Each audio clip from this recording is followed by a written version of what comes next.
একদিন আমার নবীর দরবারে ফেরেশতাদের সর্দার জিব্রাইল আসছে।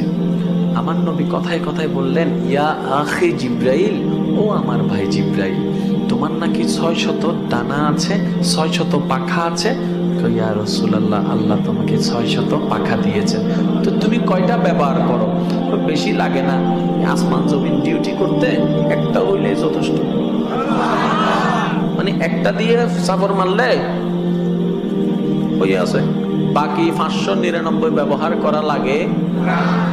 আচ্ছা, যার 600টা ডানা আছে তার শরীরটা কত?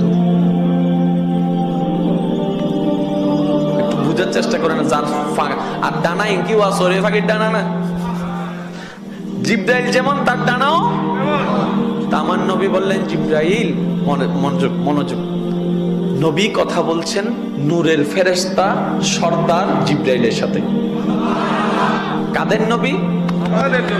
আমাদের নবী। তো একটু বাপ নিয়ে বলেন না ভাই, কাদের নবী? জিব্রাইলের সাথে কথা বলছে।